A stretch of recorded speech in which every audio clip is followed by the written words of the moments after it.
조금 잔인한 이야기일 수 있는데 저희 그 인류 역사에 보면 이 배가 너무 고파서 이제 주변에 먹을 것이 없으니까 동물을 먹고 동물도 없으니까 어, 어, 죽은 사람을 먹은 이제 그런 일들이 많이 있습니다.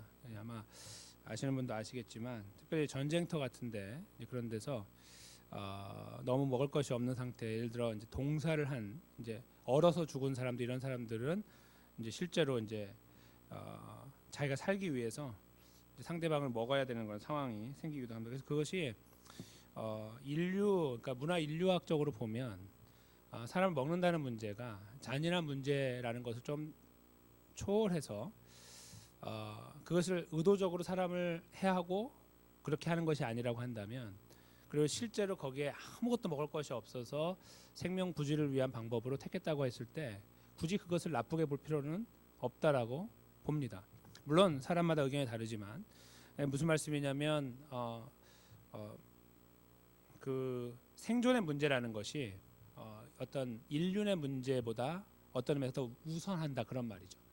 그러니까 인륜이라는 것이 존재하려면 사람이 살아야 된다는 거예요.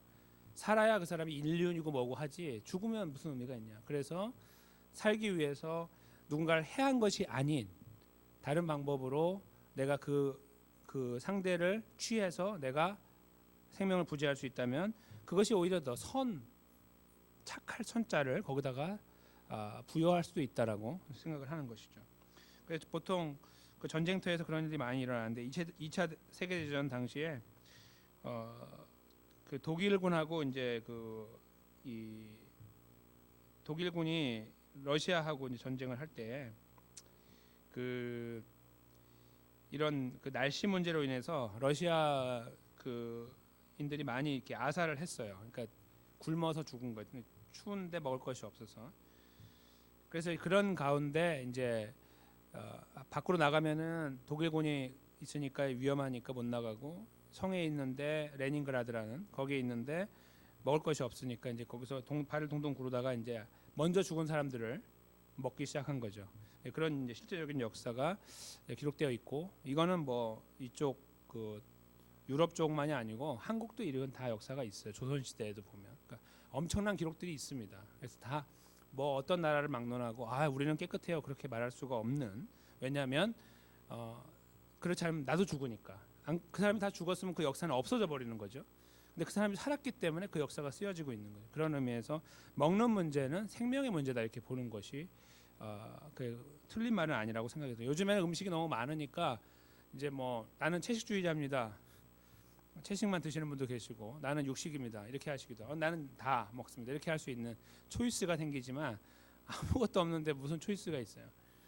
그렇죠? 그때는 먹어야 되는 상황, 누구라도 먹어야 되는 상황이 된다는 거, 그게 이제 비참하다는 걸 좀 넘어서서 저희가 좀 이성적으로 판단한다면 결국 인간은 그런 것이구나라고 생각할 수 있게 돼요. 왜냐하면 살기 위해서 먹어야 되니까. 그래서 농담처럼 말하잖아요. 너는 먹기 위해서 아니라 살기 위해 먹네 이렇게 물어보는 사람도 있잖아요. 맨날 먹는 거 좋아하는 사람이면 너는 먹기 위해 사는 것 같아 이렇게 말하기도 하잖아요. 우스갯소리로. 오늘 저희가 읽은 본문 속에 등장하는 만나는요, 기적 중에 기적입니다. 혹시 이런 이야기를 역사 속에서 읽어보신 분이 계신가요? 하늘에서 뭐가 내렸는데 갈가서 구웠더니 빵처럼 된다. 그거를 오래 먹었더라. 하루 이틀이 아니고 몇 년을 먹었습니까? 40년. 그렇죠? 지금 여기에 등장하고 있는 이 먹는 문제는요, 생존의 문제예요.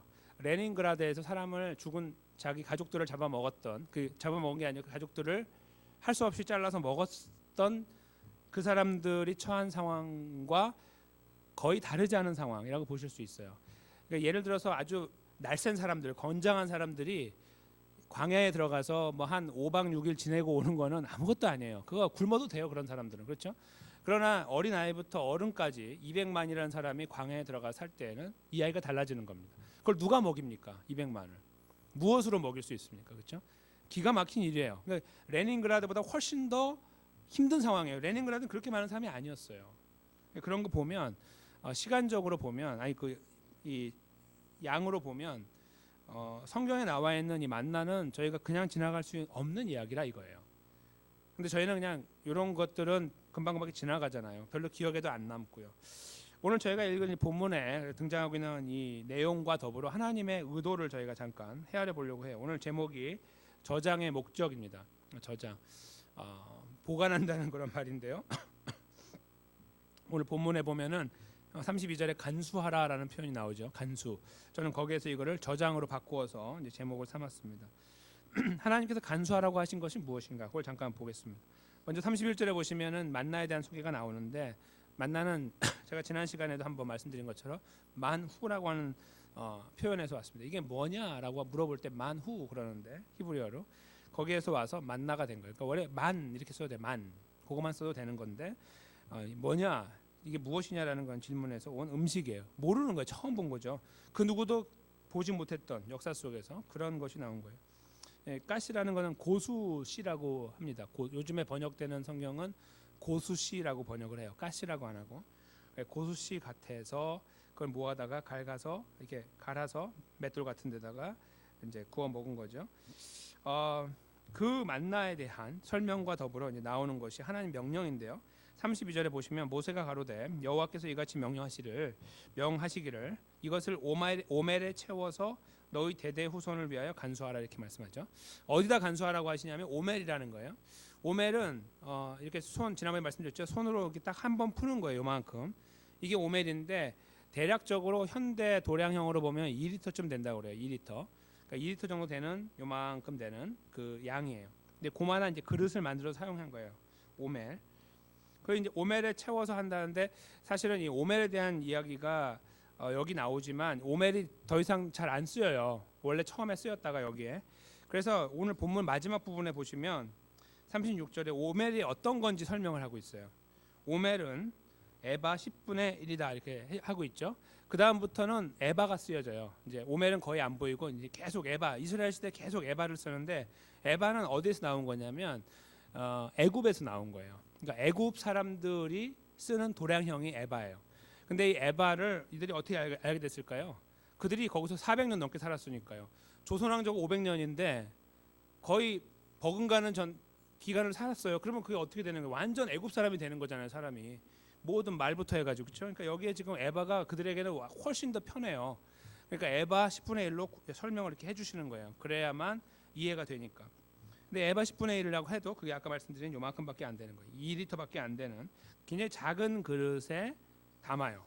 그런 다음에요. 32절 조금 더 보시면 너희 대대 후손을 위하여 간수하라 이거죠. 그러면 그걸 간수해가지고 어떻게 하려고요? 먹이려고요? 요만큼밖에 안 되는 거 안 되죠. 그 요만큼 만나를 어디다 먹여요? 그래서 그걸 보시면은 간수하라 다음에 이는 왜냐하면 내가 너희를 애굽 땅에서 인도하여 내릴 때에 광야에서 너희에게 먹인 양식을 누구에게요? 그들에게 보이기 위함이다. 이게 목적이에요. 그러니까 이 작은 그릇에 담아 놓아서 전수하고 보관하고 저장하는 이유는, 저장의 목적은 하나님께서 하신 일을 나타내고 보이기 위함이다. 증거로 삼기 위함이다. 자녀들에게 이제 광야를 지나서 가나안에 들어갔어요. 그러면 거기에 태어나는 사람들이 이렇게 있으면서 광야에서는 어떻게 살았어요? 물어본다면, 아니면 물어보기 전에 먼저 얘들아 너희는 지금 참 감사한 줄 알아. 우리가 옛날 저 40년 광야에 있을 때 말이야, 우리는 정말 하늘에서 내리는 거 먹고 살았어. 왜 그런 게 어디 있어요? 자 여기 봐 하고 보여주는 거야 이렇게. 그러니까 말로 해가지고 안 되죠. 오늘날은 사진을 찍어놓고 비디오를 찍어놓고 다 가능하지만 옛날에는 불가능하잖아요. 그러니까 방법이 없어요. 이거밖에. 하나님은 실례를 하시기 위해서 담으라고 한 거예요. 그릇에다 담아놓으라. 그래서 그것을 여호와의 궤를 나중에 만들게 하셔서 그 안에 넣고, 오늘 본문에도 나오죠. 이제 그것을 간수하도록 했는데, 이 33절에 보시면 아론이 실제로 항아리에다가 이걸 가져다가 한 오멜을 담았죠, 만나를.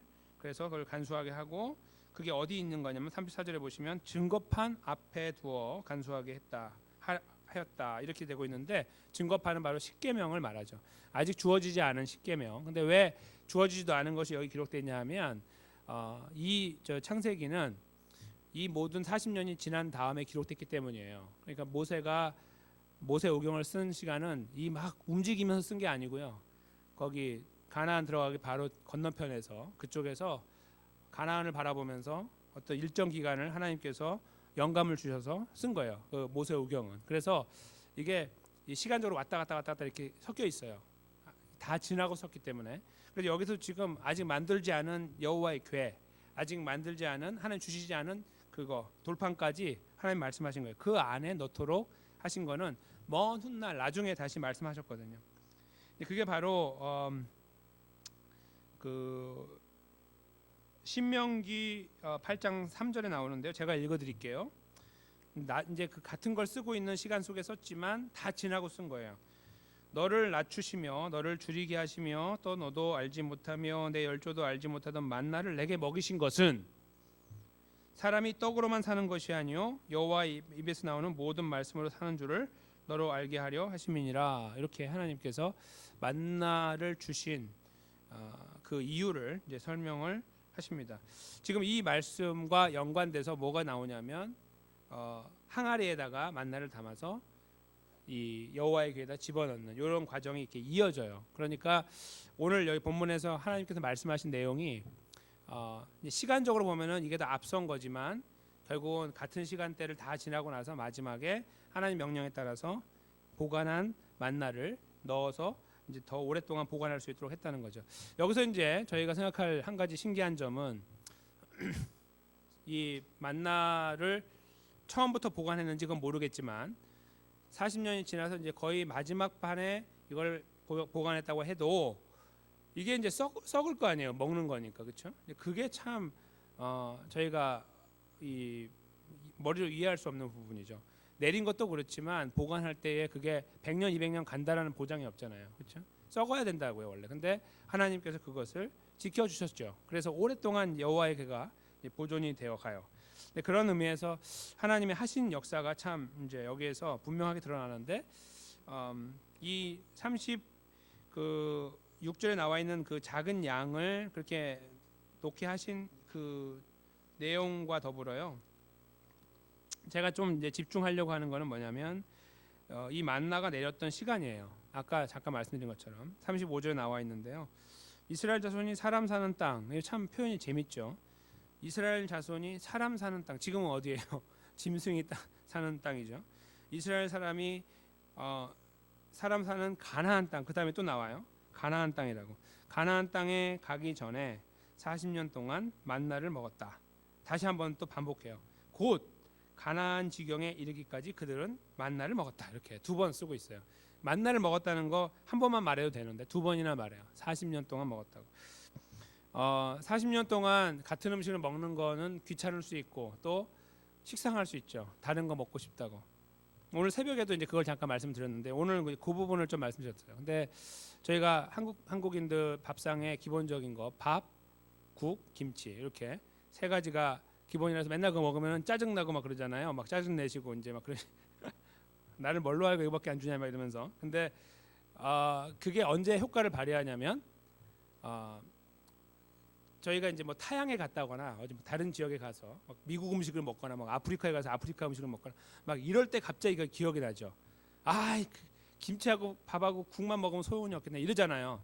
그래서 그게 몸에 뱄다는 걸 증명하는 건데 한편으로는 식상해요. 빨리 바꾸고 싶고 막 고기도 먹고 싶고 뭐도 하고 싶지만 결국은 그게 그 포인트로 가서 그때 먹었던 그 김치 맛하고 그 국 맛하고 밥이 딱 보이면 막 생기가 돌잖아요. 그러지 않으신가요? 여기에 지금 만나 갖고 있는 파워가 그거예요. 40년 동안 먹었어요. 지겹게 질리도록 먹었어요. 질리도록.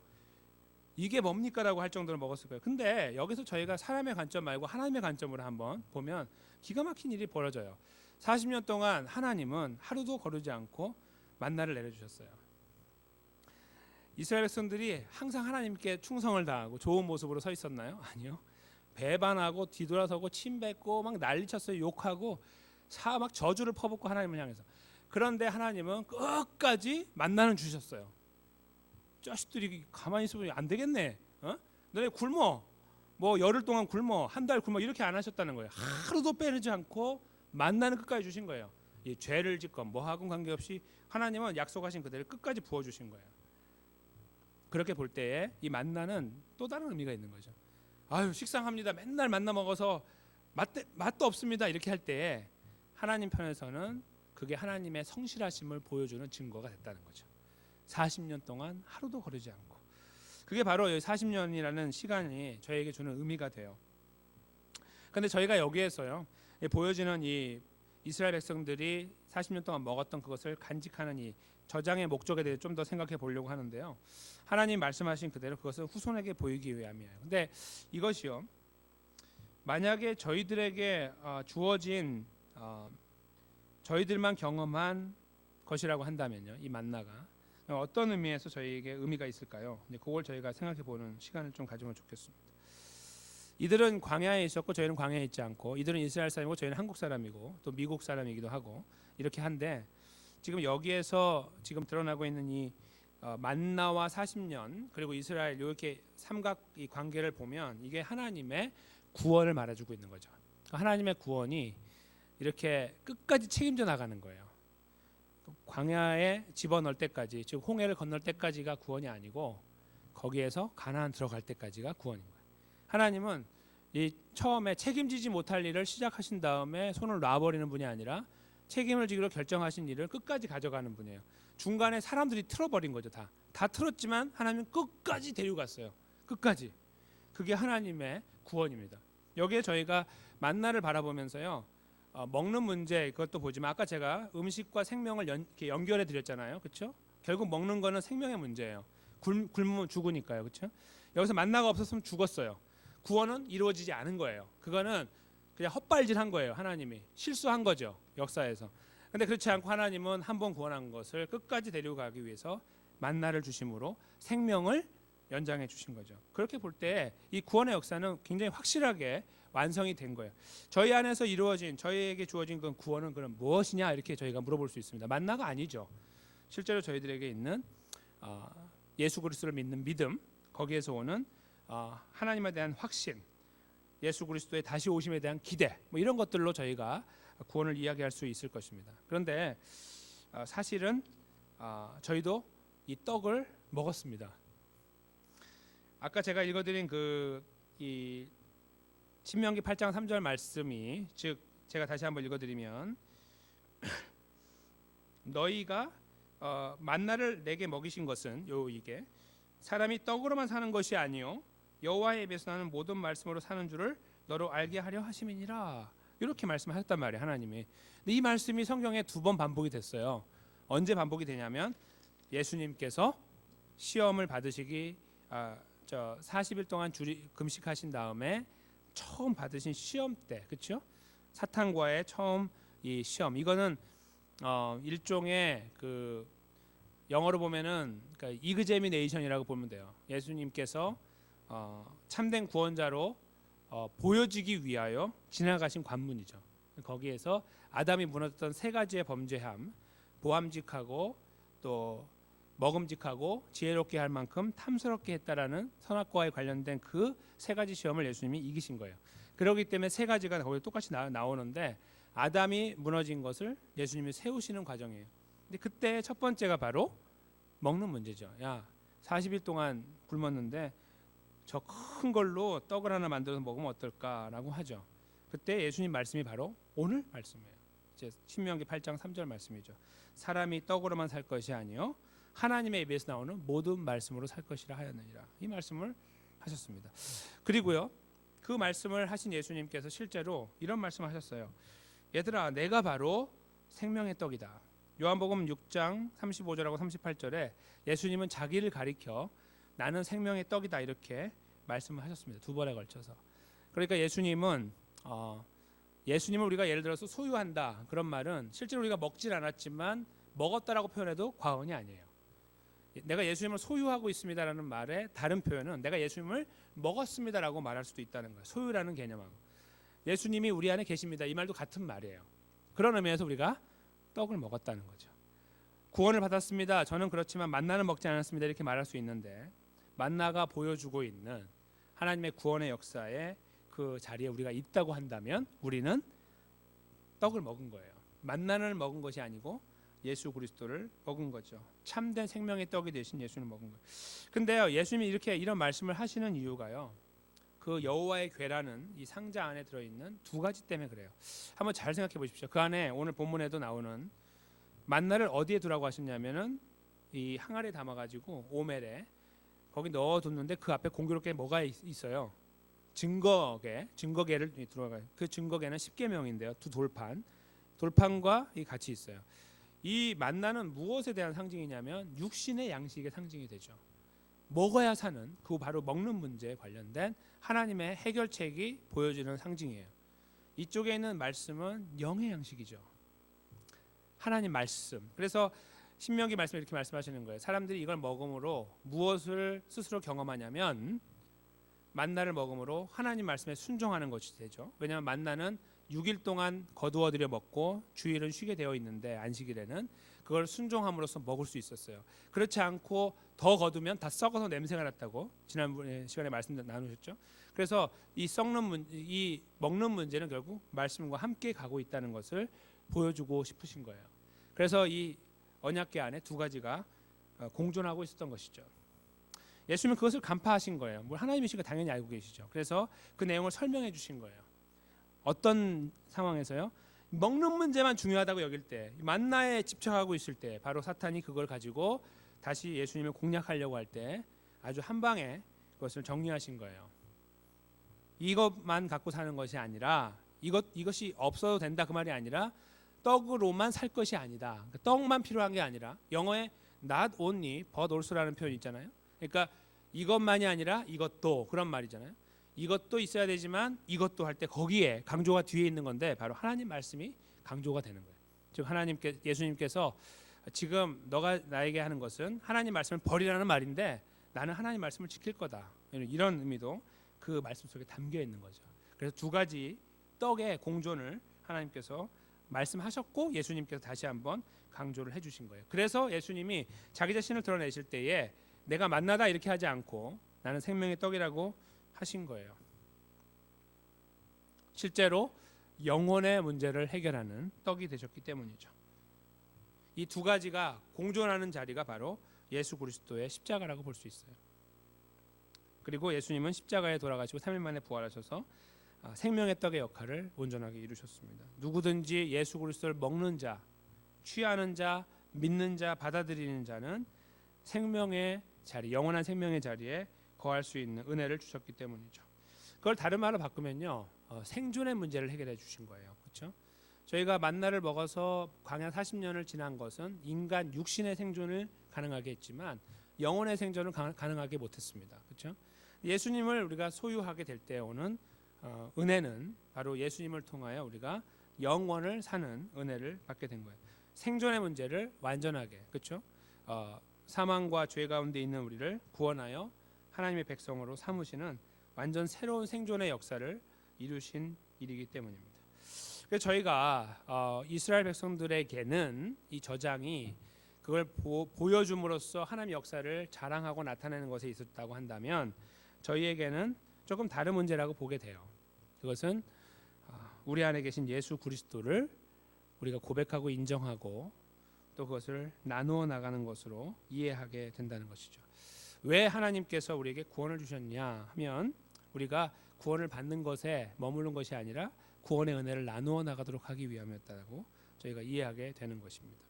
후손들에게도 아니면 옆에 있는 사람들에게도 저희가 나누어 나가는 것, 그것이 바로 하나의 구원의 목적이었다고 볼 수 있어요. 오늘 제목처럼 저장의 목적이라는 것은 많이 저장해서 풍성하게 누려라 하는 것이 아니에요. 창고를 크게 지어라 그런 것이 아니라 네 안에 간직되어 있는 가장 소중한 부분, 작지만 소중한 그것을 보여주고 간증하고 나누어라, 자랑하라, 그런 의미가 있다는 거죠. 그래서 하나님은 아주 큰 박스를 하나 만들어 가지고요, 이만한 큰 박스에다가 넣어서 후손들에게 보여줘라, 조금만 있으면 의심할 테니까 이렇게 하지 않으시고 요만큼만 있어도 되는 거예요. 요만큼만 작은 양으로 증거하도록 하신 거죠. 저희 안에 있는 구원의 의미가요, 때로는 이렇게 이 만나처럼 작게 여겨집니다. 그냥 작게 이렇게 뭐 대단해 보이지가 않아요. 이렇게 그래서 별로 이렇게 꺼내고 싶지 않을 때도 많고, 그렇죠? 그리고 저희가 자랑하려고 할 때는 여기 계신 분들 중에 혹시 난 구원받은 거 참 나는 자랑스럽습니다 이렇게 자랑하시는 분 계신가요? 다 계시면 좋겠습니다. 그런 것보다 저희가 자랑하고, 혹시 자랑하지 않더라도 돌려서 자랑하더라도 뭔가 좀 우리를 드러내려고 할 때 좀 다른 것들을 하잖아요. 그렇죠? 지금까지 이룬 거, 우리 자녀 이야기, 부모 이야기, 친구 이야기, 그렇죠? 내 친구 내가 초등학교 동창인데 지금 장관하고 있어, 뭐 이런 거 이야기하잖아요. 그리고 뭐 이제 뭐 사시는 이야기, 그렇죠? 그러면서 뭐 요즘에는 뭐가 맛있대, 뭐 그런 거 말씀하시고, 그렇죠? 근데 그런 것도 하셔야 되겠지만 만나가 필요하니까요, 그렇죠? 그러나 우리가 허락하신 하나님의 은혜, 구원의 은혜, 그것이 우리 안에 간직되어 있는, 마치 만나처럼 우리에게 간직되어 있는 작아 보이는 그거, 가장 소중한 그것이 성도님들의 입을 통하여 나누어지는 것, 이게 바로 오늘 본문에서 저희가 캐치해야 되는 부분이라고 봐요.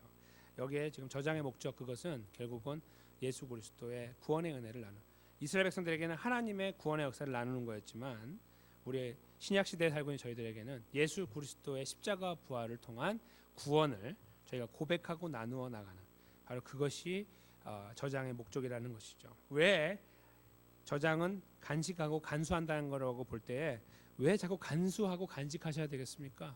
왜 자꾸 하나님의 구원의 은혜를 간직하고 간수하셔야 됩니까? 이렇게 물어볼 때 그것을 내가 먼저 느끼고 누리고 주변에 나누기 위함입니다. 이렇게 우리가 다시 되받아서 답을 하실 수 있어야 될 것입니다. 그런 의미에서 우리는 다 만나를 소유하고 있는 거죠. 그렇죠? 생명의 만나 되신 예수 그리스도, 나의 생명의 떡이 되신 예수 그리스도를 우리가 소유하고 있기 때문입니다.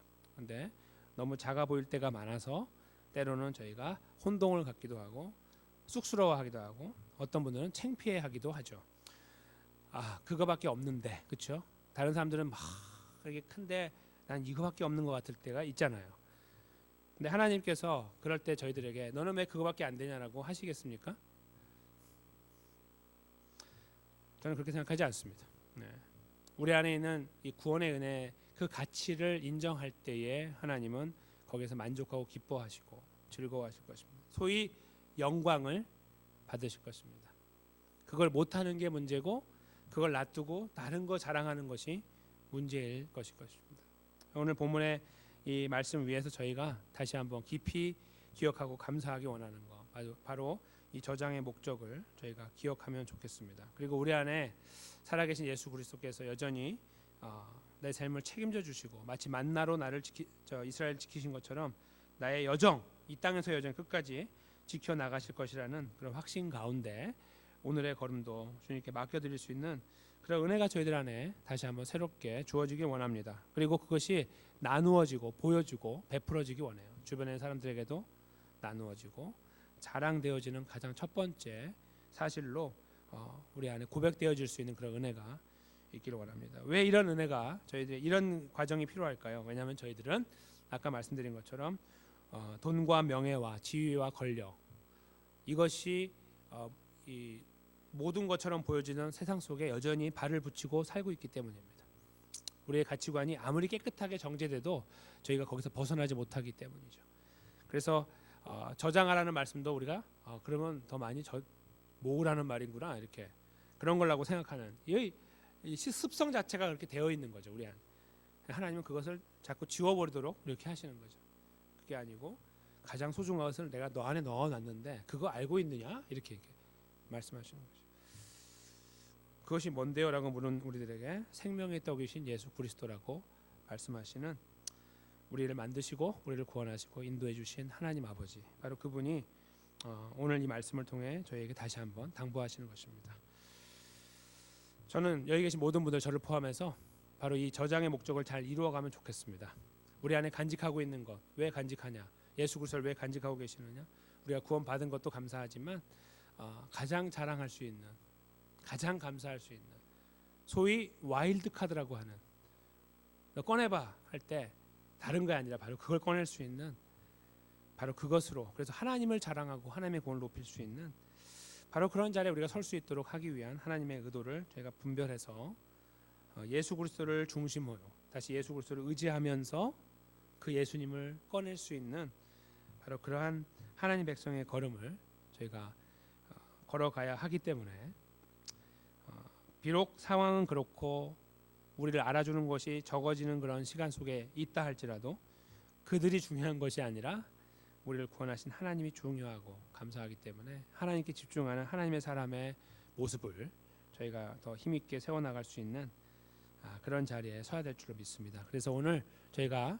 이 말씀 위에 서서 기도하면서 다시 한번 주님의 은혜를 구하는데요. 그것은 더 잘되게 해주세요, 풍성하게 해주세요라는 의미보다 이미 허락하신 은혜가 정말 저 자신에게 그렇다고 고백되고 인정되어 그것을 누리고 기회가 되는 대로 그것이 주변에 나누어질 수 있도록 해달라고 기도하는 바로 그런 자리로 저희가 함께 한 자리에 서서 주님의 은혜를 경험하게 되는 그런 기회가 되었으면 좋겠습니다. 그런 자리에 믿음으로 다시 한번 기도하심으로 세워지게 되시기를 주님의 이름으로 간절히 축원합니다. 함께 기도하시